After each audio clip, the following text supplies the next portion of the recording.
Hello students, अगाउना लेक्चरनी अंदर आपणे श्यानता बळ शुं छे, श्यानता गुणांक शुं छे एना विषे बात करी गया छे। हवे आजे एना रिलेटेड ज बात करवानी छे अने पहली बात छे आजे ए छे स्टोक्सनो नियम। स्टोक्स नामना वैज्ञानिके एक नियम आप्यो, एना विषे आपणे चर्चा करीशुं। छे शुं ए वस्तु? तो दाखला तरीके आपणी पासे कोईक प्रवाही छे, तरल छे अने एनी अंदर कोईक पदार्थ गति करी रह्यो छे, तो एनी जे गति थती होय तो एनी गति दरमियान एनी गतिने अवरोधतुं एक बळ लागे छे, जेने आपणे श्यानता बळ तरीके ओळखीए छे। तो एना विषे अहींया आगळ एना परथी आपणे थोड़ीक जे छे पदार्थनो वेग शुं हशे ए बधी चर्चा अहींया आगळ करवाना छीए, जेनी आपणने माहिती स्टोक्स नामना वैज्ञानिके आपी एटले एने स्टोक्सना नियम तरीके ओळखीए छे। हूँ फरीथी बोलूँ कि कोईपण तरलनी अंदर ज्यारे कोईक पदार्थ गति करे छे त्यारे एनी गतिनी विरुद्ध दिशामां कही शको एनी गतिने अवरोधतुं बळ लागे छे, जेने आपणे श्यानता बळ तरीके ओळखीए छे। ए श्यानता बळ केटलुं छे एने आपणे गणवानी जरूर नथी। स्टोक्स नामना वैज्ञानिके पोते प्रयोगो कर्या अने एने आधारे आ बळ जे छे ए केटलुं छे ए आपणने माहिती आपी छे। तो हूँ अहींया आगळ तमने कहूं कि श्यानता बळ हूँ एने एफ ऑफ यू वडे दर्शावुं छुं। तो वी वेग थी कोई पदार्थ गति करतो होय तो ए पदार्थ पर जे श्यानता बळ लागे ए आटलुं होय 6 पाई ईटा ए वी वडे दर्शावी शको छो। बराबर ध्यानथी समझो, ज्यां ए जे छे ए तमे दाखला तरीके गोळो लीधो छे तो ए गोळानी त्रिज्या छे, पछी ईटा जे छे ए तमे जे माध्यम लीधुं छे एनी श्यानता छे। पाणीनुं माध्यम लीधुं होय तो एनो जे श्यानता गुणांक होय ईटा, सॉरी श्यानता नहीं श्यानता गुणांक, तो श्यानता गुणांक जे हशे ए ईटा दर्शावे छे अने वी एटले तमारो जे पदार्थ गति करी रह्यो छे, दाखला तरीके गोळो छे अने ए गोळो गति करी रह्यो छे कोई तरलनी अंदर तो एनो ए वेग दर्शावे छे। एटले अहींया आगळ आपणे श्यानता बळ जे छे एने आ रीते व्याख्यायित करीए छे। ओके, पहलो पॉइंट आ। हवे मारी पासे आज क्वेश्चन पहला आवो छे कि मारे अहींया आगळ आवुं कंईक समजावવું छे तमने कि दाखला तरीके अहींया आगळ कोईक प्रवाही भरेલું छे अने आनी अंदर तमे कोईक बॉल छे ए बॉलने अथवा तो गोळो बोलूं कि ए गोळो छे एने आम नाखो छो तो ए गोळो पोते गति करतो करतो करतो आम नीचे आवशे। तो अहींया ज्यारे पहोंचे छे त्यारे एनो अंतिम वेग शुं हशे ए मारे शोधवो छे। अंतिम वेग ने आपणे टर्मिनल वेग तरीके पण ओळखीए छे। तो मारो प्रश्न छे एना टर्मिनल वेगनुं सूत्र मारे साबित करवुं छे। आना माटे पहला तो हूँ एम कहीश कि अहींया आगळ आ प्रवाही जे भरेલું छे एनी अंदर तमारो गोळो अहींया आगळ गति करी रह्यो छे। ए गोळानी त्रिज्या धारो कि हूँ ए वडे दर्शावुं छुं। ओके, અહીંથી તમે એને v વેગથી મોકલો છો। पहला तो एना पर लागता बधा ज बळ विषे विचार करो। पहलू पोताना एम जेटलू दळ होय एनु तो नीचे तरफ जे बळ लागशे ए एनु वजन बळ अथवा तो गुरुत्वाकर्षी बळ हशे mg, जे कई दिशामां होय नीचे तरफ। बीजी वस्तु शुं होय आपणे कीधुं एनी गतिने अवरोधतुं बळ लागशे ऊपर तरफ, जेने आपणे श्यानता बळ तरीके ओळखीए छे। अने ए सिवाय त्रीजुं कयुं बळ लागे ए होय उत्प्लावक बळ। एटले के अहींया आगळ हमेशा तमे कोईपण आ रीते प्रवाही लीधुं छे, तरल लीधुं छे, एनी अंदर कोई पदार्थ मूको छो तो ए पदार्थ मूको तो हमेशा पदार्थनुं जेटलुं वजन होय एटला ज वजननुं प्रवाही जे छे एनी अंदरथी बहार निकळे तो अथवा तो एनी अंदर एने एटलुं ज खसेडशे एवुं हूँ कही शकूँ। तो एटला माटे ए जे बळ जे लाग्युं छे एनी उपरनी दिशामां एने आपणे उत्प्लावक बळ तरीके ओळखीए छे। तो ए बीजुं जे बळ लाग्युं छे ए छे उत्प्लावक बळ। तो आटला परिणामी बळ अहींया आगळ लागे छे। तो अहींया आगळ लखी दઉં कि गोळा पर लागतुं परिणामी बळ ए बळ कया कया छे? तो परिणामी बळ हूँ एफ कहूँ तो एक तो mg एटले वजन बळ अथवा तो गुरुत्वाकर्षी बळने लीधे लागतुं बळ, अथवा हूँ शब्द ज लखी दઉં एनुं वजन बळ। बीजुं कयुं बळ छे?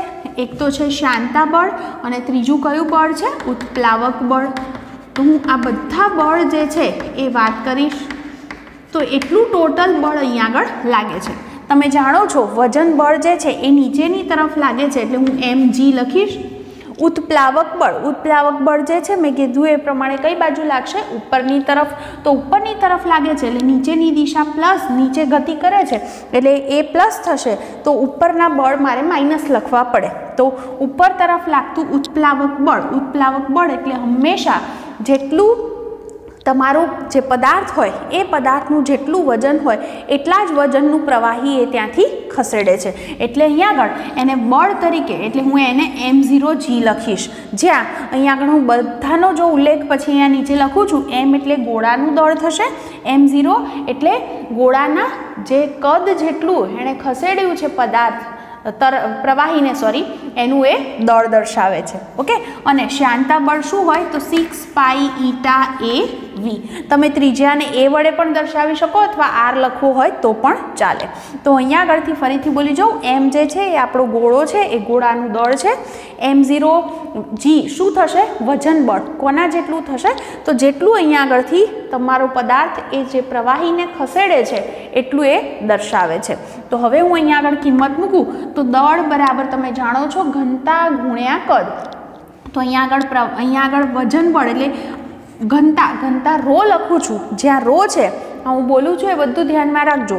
રો એટલે આ કોનું વજન બળ છે? પદાર્થનું. તો આ પદાર્થની ઘનતા આવશે ગુણ્યા એનું જે છે શું લખશું? કદનું સૂત્ર શું થાય? 4/3 પાઈ આર ક્યુબ. આર એટલે અહીંયા ત્રિજ્યા મેં એ લીધી છે એટલે એ ક્યુબ લખ્યા, માઇનસ અહીંયા આગળ પણ એ જ રીતે m0 એટલે ઘનતા ગુણ્યા શું લખશો? કદ તો સરખું જ થશે, જેટલું તમારા પદાર્થનું કદ છે એટલા જ કદનું પ્રવાહી ખસેડે છે. એટલે કદ તો 4/3 પાઈ એ ક્યુબ જ થાય, પણ ઘનતા જે છે એ પ્રવાહીની ઘનતા અલગ છે, એને હું સિગ્મા વડે દર્શાવું છું. માઇનસ બાકીનું પદ શું છે? 6 પાઈ ઈટા એ વી. આટલા પદ થયા. હવે આની અંદરથી સાદુરૂપ લખવું હોય તો જુઓ ને, પહેલાં બંનેમાંથી 4/3 પાઈ એ ક્યુબ અને જી કોમન છે, વચ્ચે શું? રો માઇનસ સિગ્મા, પછી શું છે? 6 પાઈ ઈટા એ વી. આટલું આપણો જે ગોળો અહીંયા ગતિ કરી રહ્યો છે એના પર પરિણામી બળ લાગે છે કહી શકાય. હવે જુઓ, આ ગોળો શું થશે? અહીંયા આગળથી તમે એને મોકલો છો, નીચે ફેંકો છો, તો ગુરુત્વાકર્ષણ બળને કારણે એ નીચે તરફ ગતિ કરે છે. નીચે ગતિ કરે એનો સીધો મતલબ એમ થાય કે એની ગતિ પ્રવેગી ગતિ થશે, હે ને? તો એને કારણે એનો વેગ સતત વધતો જશે. પણ એક વસ્તુ વિચારો, જો એનો વેગ વધે તો સામે શ્યાનતા બળ પણ વધે. શ્યાનતા બળ એટલે એની ગતિને અવરોધતું બળ. એટલે એનો અર્થ એવો થાય કે નીચે તરફ જે બળ લાગે છે જેને કારણે એનો વેગ વધતો જાય છે, તો સામે વેગ વધવાને કારણે શ્યાનતા બળ જે છે એ પણ વધતું જાય છે. શ્યાનતા બળ કઈ બાજુ લાગે છે? ઉપરની તરફ. એટલે ઉપરની દિશામાં પણ બળ વધતું જાય છે. તો એક સ્થિતિ એવી આવી જશે કે જેટલું નીચે બળ લાગે છે એટલું જ ઉપર તરફ બળ લાગશે. તો તમારા પદાર્થ પર લાગતું પરિણામી બળ શું થઈ જશે? 0. કેમ? કારણ જેટલું નીચે બળ લાગે છે એટલું જ ઉપર તરફ પણ બળ લાગ્યું માટે. તો જ્યારે પરિણામી બળ 0 થઈ જાય તો આપણે જાણીએ છીએ કે F બરાબર ma. જો F 0 થઈ જાય એટલે પ્રવેગ 0. પ્રવેગ 0 એટલે કે પદાર્થના વેગમાં કોઈ ફેરફાર થતો નથી, એટલે કે પદાર્થ અચળ ઝડપથી ગતિ કરે છે. અને એ વખતે એનો જે એ અચળ જે વેગ છે એને આપણે ટર્મિનલ વેગ તરીકે ઓળખીએ છીએ અથવા તો અંતિમ વેગ તરીકે ઓળખીએ છીએ. એટલે આપણે લખી દઈએ કે જ્યારે પરિણામી બળ F બરાબર 0 થાય ત્યારે જે વેગ હોય એને આપણે ટર્મિનલ વેગ અથવા તો અંતિમ વેગ તરીકે ઓળખીએ છીએ. તો આ કિંમત તમે આ સમીકરણમાં મૂકો તો શું સાદુરૂપ થશે? જુઓ ને, F બરાબર 0 મૂકી દઉં, બધું બરાબરની આ બાજુ લઈ આવું તો 6 પાઈ ઈટા એ વી. વીને શું લખવાના છે મારે? ટર્મિનલ વેગ બરાબર 4/3 પાઈ એ ક્યુબ જી રો માઇનસ સિગ્મા. જુઓ તો શું કેન્સલ થાય છે અહીંયા આગળ? પાઈ અને પાઈ કેન્સલ, પછી આપણે એક એને પણ કેન્સલ કરીએ તો અહીંયા સ્ક્વેર આવશે, પછી 6 છેદમાં જશે, પછી અહીંયા આગળ 2 થી ભાગ ચાલી શકે ને એટલે 2/9 થઈ જશે. તો અહીંયા આગળ સૂત્ર આપણું શું બનશે? VT બરાબર 2/9. પછી જુઓ અહીંયા આગળ ઈટા છેદમાં જશે, હે ને? તો અહીંયા આગળ શું છે? a² g/ઈટા ઇન્ટુ રો માઇનસ સિગ્મા. આ પ્રમાણેનું આપણને અંતિમ વેગ છે એનું સૂત્ર મળ્યું. જે જોઈ શકો છો કે જે ગોળો છે એની ત્રિજ્યા જે હશે એના વર્ગના એ સમપ્રમાણમાં છે એમ કહી શકાય. રો જે છે એ તમારો જે ગોળો છે એની ઘનતા છે, જ્યાં સિગ્મા જે છે એ તમે જે પ્રવાહી લીધું છે એની ઘનતાએ અથવા તરલ લીધું છે એની એ ઘનતા દર્શાવે છે. તો આ રીતે આપણે એના ટર્મિનલ વેગનું સૂત્ર સાબિત કરી શકીએ. તો આ જે વાત હતી એ હતો સ્ટોક્સનો નિયમ. તો વસ્તુ આટલી થઈ કે જ્યારે કોઈ પણ તમારી પાસે કોઈ પ્રવાહી છે, તરલ છે, એની અંદર જ્યારે કોઈ પદાર્થ ગતિ કરે છે તો એની ગતિને અવરોધતું, ગતિની વિરુદ્ધ દિશામાં એક બળ લાગે છે, જેને આપણે શાંતા બળ તરીકે ઓળખીએ છીએ, જેને સ્ટોક્સ નામના વૈજ્ઞાનિકે કઈ રીતે વ્યાખ્યાયિત કર્યું છે?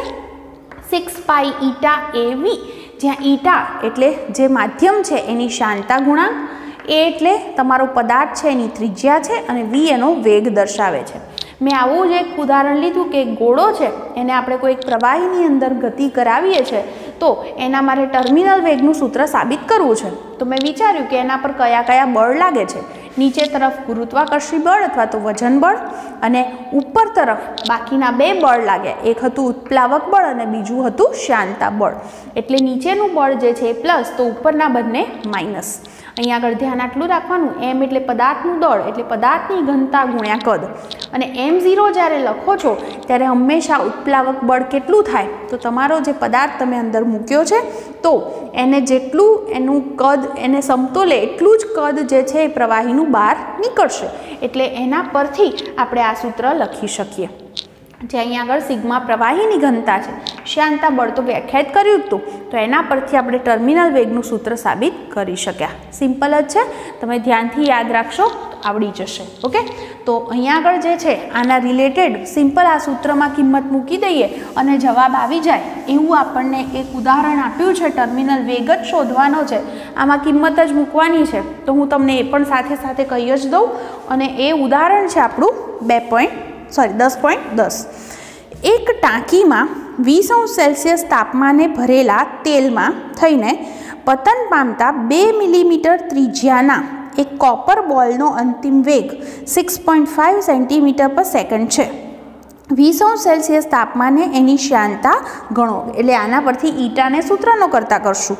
તમને તેલની ઘનતા આપી છે, તેલ એટલે માધ્યમની ઘનતા થઈ, એટલે એને સિગ્મા કહેશો. અને તાંબાની ઘનતા એટલે બોલ જે છે કોપરનો બોલ છે એટલે તાંબાનો છે, તાંબાની ઘનતા એટલે શું આવશે? ρ. આ બંને કિંમત આપેલી છે. બસ, તો આમાં મૂકી અને એને સૂત્રનો કરતા જ કરવાનો છે. તો હું 1 by 1 બધી કિંમત લખી નાખું છું. જુઓ, પહેલી કિંમત મને ત્રિજ્યા આપી છે કેટલી? 2 મિલીમીટર, એટલે હું એને 2 × 10⁻³ મીટર લખીશ. મને એનો ટર્મિનલ વેગ આપ્યો છે 6.5 સેન્ટીમીટર છે, એટલે હું મીટરમાં લખવા 10⁻² જ લખી નાખું છું ડાયરેક્ટલી. પછી ત્રીજી કિંમત મને શું આપી છે? તેલની ઘનતા. તેલની જે ઘનતા છે એટલે કે સિગ્મા બરાબર આપે છે 1.5 × 10³ kg/m³. અને ρ તાંબાની ઘનતા આપે છે 8.9 × 10³ kg/m³. ચલો, પહેલું શું કરશો? ટર્મિનલ વેગનું સૂત્ર શું છે? 2/9 યાદ રાખી લેજો તો વધારે સારું. અપોન ઈટા, આવું આપણું સૂત્ર છે. તો આના પરથી શાંતા ગુણાંક ઈટાને સૂત્રનો કરતા કરી દઉં તો 2/9 A²G/V × ρ - સિગ્મા. બસ, હું હવે આની અંદર કિંમતો મૂકી દઈશ. A² એટલે 2 × 10⁻³ છે, એનો સ્ક્વેર છે. G 9.8, V કેટલો છે આપણી પાસે? 6.5 × 10⁻². પછી અહીંયા આગળ બ્રેકેટમાં આવશે ρ - સિગ્મા. તો આની અંદર 10⁻³ હું કોમન લખી જ દઉં છું. બ્રેકેટમાં શું વધશે? જે છે 8.9 - 1.5. બસ, સિમ્પલ ગણતરી છે, તમે એની ગણતરી કરી શકો છો. અને જવાબ તો તમને ખ્યાલ જ આના પરથી આવી જશે. એકમ શું થશે? Pascal × second. હાલ હું ટેક્સ્ટબુકમાંથી જ લખી દઉં છું જવાબ. એ છે 9.9 × 10⁻⁻1. બરાબર, જો તો પણ ચેક કરી લેજો. 9.9 × 10⁻⁻1 પાસ્કલ × સેકન્ડ. તો આ રીતે આપણે શાંતા ગુણાંકને વ્યાખ્યાયિત કરી શકીએ છીએ. તો આ રીતે તમે એનું ઉદાહરણ જે આપણે ગણ્યું છે એને લખી લેજો. હવે નેક્સ્ટ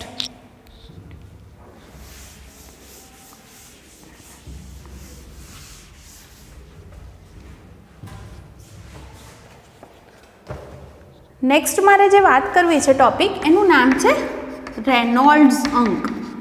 અંક એટલે એક નંબર વિશે વાત છે. શું છે એ સમજાવો. જુઓ, આપણે આગળ પણ વાત કરી ગયા કે વહન સ્થાયી હોય, ધારારેખી વહન, આવા બધા શબ્દો આપણે વાપર્યા હતા. અને ત્યાં આગળ આપણે એક શબ્દ એ પણ વાપર્યો હતો કે જ્યારે તરલનો વેગ વધારે હોય છે ત્યારે વહન જે છે એ સ્તરીય રહેતું નથી. ત્યારે સ્થાયી વહન નથી રહેતું, સ્થાયી વહન રહેતું નથી, વહન પ્રક્ષુબ્ધ બની જાય છે. તો ક્યારે વહન પ્રક્ષુબ્ધ બને છે એ નક્કી કરવા માટે રેનોલ્ડ્સ નામના વૈજ્ઞાનિકે એક નંબર આપ્યો. એ નંબરની અંદર બધી જો હું કિંમતો મૂકું તો એના પરથી આપણે નક્કી કરી શકીશું કે વહન કયા પ્રકારનું હશે. ધારારેખી વહન ક્યારે હોય, પછી અસ્થાયી વહન ક્યારે મળે, પ્રક્ષુબ્ધ વહન ક્યારે મળે, આ બધી બાબતો જે છે એ આપણને આની અંદરથી મળી શકે છે, જેને આપણે રેનોલ્ડ્સ અંક તરીકે ઓળખીએ છીએ. તો અહીંયા આગળથી વસ્તુ આટલી. તમને પ્રક્ષુબ્ધ વહન તો યાદ જ હશે કે આપણે કીધું હતું કે દાખલા તરીકે નદીની અંદર પાણી જતું હોય, વચ્ચે પથ્થર આવી જાય છે, ત્યારે એનો વેગ એક હદ કરતાં વધારે હોય, ક્રાંતિ વેગ શબ્દ આપણે વાપર્યો હતો, ત્યારે એની સાથે અથડાય છે અને એને આકારે પેલા ઘૂમરી જેવા આકારો પણ રચાતા હોય છે.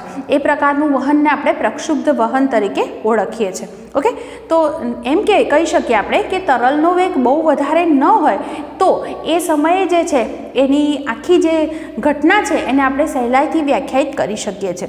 તો રેનોલ્ડ્સ અંક જે છે એને આ રીતે વ્યાખ્યાયિત કરવામાં આવે છે. RE વડે આપણે એને દર્શાવીએ છીએ, જેનું સૂત્ર હું આવ લખીશ, ρVD/η. અહીંયા આગળ જે છે તમે જે ડીની વાત કરો છો તો ડી એટલે તમે જે પદાર્થ લીધો હશે એનું એ પરિમાણ દર્શાવે છે, અને ઈટા જે છે એ શું દર્શાવશે? શ્યાનતા ગુણાંક. તો આપણે જે છે એ રેનોલ્ડ અંકને આ રીતે વ્યાખ્યાયિત કરીએ છીએ. નોર્મલી જો હું કહું કે રેનોલ્ડ અંક જે છે RE એની જો કિંમત છે એ 1000 કરતાં ઓછી હોય તો વહન જે હોય એ ધારારેખી હોય. કયા પ્રકારનું હોય? આની અંદર કિંમતો મૂકો તો તમને ખ્યાલ આવી શકે કે વહન કયા પ્રકારનું મળશે? ધારારેખી. આપણી પાસે નેક્સ્ટ ઉદાહરણ પણ છે જેની અંદરથી આપણે આ વસ્તુ ક્લિયર કરી શકીશું. જો REની વેલ્યુ જે છે એ 2000 કરતાં વધી જાય તો વહન જે છે એ પ્રક્ષુબ્ધ બની જાય છે. અને ત્રીજી વસ્તુ કે RE જે છે એ 1000 અને 2000ની વચ્ચે હોય તો વહન જે હોય એ અસ્થાયી હોય. એટલે એનો અર્થ એવો થયો કે આ રેનોલ્ડ અંકની જે કિંમત છે એના પરથી આપણે નક્કી કરી શકીએ છીએ કે વહન કયા પ્રકારનું હશે.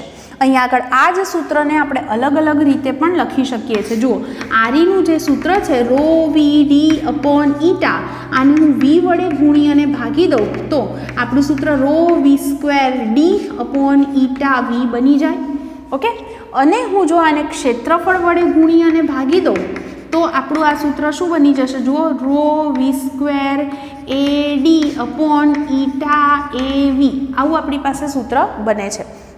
અહીં આગળ જે છે તમે યાદ કરો, અહીંયા આગળ આપણે જો ડીને હું અહીંયા છેદમાં લખું તો આવું પણ લખી શકાય, ρV²A/VA/D આવી રીતે પણ લખી શકાય. તો આટલું જે પદ બને છે એને આપણે ગુણોત્તર તરીકે પણ દર્શાવીએ છીએ, અને એ જે ગુણોત્તર છે એ ગુણોત્તરને આવું લખાય છે, જડત્વીય બળ અને શ્યાનતા બળનો ગુણોત્તર. હું અહીંયા લખી દઉં. આ કોનો ગુણોત્તર દર્શાવે છે? ઉપરનું બળ છે જડત્વીય બળ અને નીચેનું જે છે એને આપણે શ્યાનતા બળ તરીકે ઓળખીએ છીએ. તો અહીંયા આગળ તમે જડત્વીય બળનો અર્થ તો જાણો છો કે પદાર્થ પોતાનો એનો એ જ ગુણધર્મ જે છે એ જાળવી રાખવાનો પ્રયત્ન કરે છે, જેને આપણે જડત્વ તરીકે ઓળખીએ છીએ. તો આ રીતે જે છે એ રેનોલ્ડ અંકને આ બંને બળના ગુણોત્તર તરીકે પણ દર્શાવવામાં આવે છે. તમે સમજી શકતા હશો કે એ અંક છે, ગુણોત્તર છે, એનો અર્થ કે એને કોઈ એકમ કે પરિમાણ હોતા નથી. તો આ રીતે તમે રેનોલ્ડ અંક જે છે એને વ્યાખ્યાયિત કરી શકો છો. ઓકે, હવે ટેક્સ્ટ બુકની અંદર આપણી પાસે ઉદાહરણ પણ છે તો એની પણ હું ચર્ચા કરી લઉં છું. અહીંયા આગળથી જો તમે વેગને સૂત્રનો કરતા કરો તો V બરાબર આપણી પાસે સૂત્ર બની શકે Rη/ρD, હે ને? તો આ રીતે પણ એને લખી શકાય છે. તો એની એક લિમિટ છે, જ્યાં સુધીનો વેગ હોય, એક લિમિટ સુધીનો વેગ, ત્યાં સુધી વહન જે હોય એ આપણે જાણીએ છીએ કે ધારારેખી રહે છે. પછી વેગ વધી જાય તો વહન જે છે એ પ્રક્ષુબ્ધ બનતું હોય છે. તો અહીંયા આગળ એ વેગને આપણે ક્રાંતિ વેગ તરીકે વ્યાખ્યાયિત કરી શકીએ, જેમાંથી રેનોલ્ડ અંકની કિંમત પરથી જ આપણે વેગ વધુ હશે કે ઓછો હશે એ પણ નક્કી કરી શકીએ છીએ. ઓકે, અને આનો ઉપયોગ જે છે એ ઘણી બધી જગ્યાએ સમજવામાં થતો હોય છે કે પ્રક્ષુબ્ધ વહન છે તો ઘણી જગ્યાએ એનો ઉપયોગ પણ છે. જેમ કે આપણી પાસે ઘણી બધી વસ્તુઓ હોય તો આપણે મિક્સરની અંદર એની બ્લેડને ફેરવીએ છીએ તો એને કારણે બધી વસ્તુ જે છે એને આપણે મિક્સ કરી શકીએ છીએ. તો એ પ્રક્ષુબ્ધ વહનનું જ ઉદાહરણ છે, બરાબર. તો એનો આપણે ઉપયોગ કરતા હોઈએ છીએ. ટેક્સ્ટ બુકની અંદર એના વિશે ઘણું બધું લાંબુ લખીને આપ્યું છે, પણ મેં જેટલી વસ્તુ કીધી છે મેઇન પોઈન્ટ્સ એટલા જ છે, તો તમે એને એક વખત વાંચી જજો. અને હવે આપણું જે ઉદાહરણ છે 10.11 એની ચર્ચા કરીએ. બહુ એની અંદર થોડુંક સમજશો તો ખ્યાલ આવી જશે. જુઓ શું કહે છે એની અંદર આપણને 1.25 સેન્ટીમીટર વ્યાસ છે એવા એક નળમાંથી પાણીના તમને વહનનો દર આપ્યો છે 0.48 લીટર પર મિનિટ. લીટર પર મિનિટમાં કિંમત આપી છે તો આપણે એને કન્વર્ટ કરવી પડશે, બરાબર. વહનનો દર આપ્યો છે. હવે પાણીનો શ્યાનતા ગુણાંક એટલે ઈટા આપે છે 10⁻³ પાસ્કલ ઇન્ટુ સેકન્ડ. થોડા સમય પછી વહનનો દર વધી અને 3 લીટર પર મિનિટ થાય છે. બંને વહન દર માટે વહનની લાક્ષણિકતા જણાવો. એટલે એમ કહે છે કે પહેલાં વહનનો દર 0.48 હતો ત્યારે વહન કયા પ્રકારનું હતું, ધારારેખી, પ્રક્ષુબ્ધ કે અસ્થાયી કયું હતું, અને પછી વહનનો દર 3 લીટર પર મિનિટ થાય છે ત્યારે વહન કયા પ્રકારનું છે આપણને નક્કી કરવાનું કીધું છે. તો અહીં આગળ આવી રીતે લખીશ ને વહનનો દર. સપોઝ હું એને Q વડે વ્યાખ્યાયિત કરું છું તો Q1 મને શું આપ્યો છે 0.48 હે ને લીટર પર મિનિટ. ઓકે, આની અંદર મને કિંમત આપી છે. હવે લીટર છે તો તમે એને મીટર ક્યુબમાં લખી શકો છો અથવા સેન્ટીમીટર ક્યુબની અંદર પણ લખી શકો છો. એ આપણે પછી કન્વર્ટ કરશું. પહેલી વસ્તુ જોઈ લો. જુઓ, તમને વ્યાસ જે છે એ આપ્યો છે 1.25 સેન્ટીમીટર. એટલે કે મને અહીંયા આગળ ડીની કિંમત અહીંયા આગળ આપી દીધી છે તો હું એ પણ લખી દઉં અને Q2 પણ લખી દઉં 3 લીટર પર મિનિટ. ચલો, પહેલો આપે છે ડી 1.25 સેન્ટીમીટર એટલે હું એને 1.25 × 10⁻² મીટર લખી નાખીશ. પછી એ સિવાય મને કઈ કિંમત આપી છે, શ્યાનતા ગુણાંક એટલે ઈટા કેટલો 10⁻³ પાસ્કલ ઇન્ટુ સેકન્ડ. આટલી કિંમત તમને આપી છે. ઓકે, ચલો આપણે કયો પ્રકારનું વહન છે શોધવું છે એટલે પહેલાં રેનોલ્ડ અંક શોધવો પડશે. રેનોલ્ડ અંક શોધવો હોય તો રેનોલ્ડ અંક શોધવા માટે એનું સૂત્ર ρ/v/d/η. તો આપણને વેગ વિશે માહિતી જોઈશે. તો આપણને જે સાતત્ય સમીકરણ ભણ્યા હતા ત્યારે આપણે ભણ્યા હતા કે વહનનો દર જે છે એને a × v થી આપણે વ્યાખ્યાયિત કરીએ છીએ, ક્ષેત્રફળ ગુણ્યા વેગ વડે. તો હવે હું એના પરથી લખું કે v વેગથી બહાર આવતા તરલનું આપણે એને કદ ફ્લક્સ શબ્દ પણ લખીએ છીએ. તો એ કઈ રીતે વ્યાખ્યાયિત કરી શકો છો તમે a × v વડે. એ એટલે ક્ષેત્રફળ. ક્ષેત્રફળ એટલે πd² લખી શકાય અથવા πr² લખી શકાય. πr² લખી શકાય ઇન્ટુ શું આવશે v. તમને r નથી આપ્યો તો ત્રિજ્યા એટલે વ્યાસ કરતાં અડધી હોય તો આપણું સૂત્ર શું થઈ ગયું, બાય² છે એટલે 4 આવશે એટલે 1/4 πd² × v. કોના બરાબર આપણને મળ્યું છે, તરલનું કદ ફ્લક્સ અથવા તો વહનનો દર. તરલના વહનનો દર આવો શબ્દ લખો તો એને આપણે Q થી વ્યાખ્યાયિત કર્યો છે. તો Q બરાબર આ કિંમત મળી તો V બરાબર શું થશે 4Q/πd². તો આપણને V વિશે માહિતી મળી ગઈ. ઓકે, ચલો હવે આપણે વ્યાખ્યાયિત કરશું. કઈ વસ્તુ વ્યાખ્યાયિત કરશું, રેનોલ્ડ અંક. કેમ રેનોલ્ડ્સ અંક વ્યાખ્યાયિત કરીએ છીએ, કારણ કે એની મદદથી જ આપણે જાણી શકીશું કે કયા પ્રકારનું વહન છે. તો એનું સૂત્ર શું હતું, ρ/v/d/η. જ્યાં આગળ આપણે જાણીએ છીએ v જે શોધ્યો છે એ મૂકી દઉં તો શું છે એની કિંમત 4Q/πd² છે. તો v ની કિંમત આ થઈ અને આટલું તો પદ હતું જ આપણી પાસે. શું હતું, ρ/d અને નીચે શું છે ઈટા.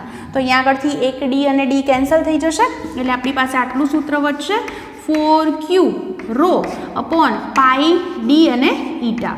ઓકે, આટલી કિંમત આપણી પાસે વધી.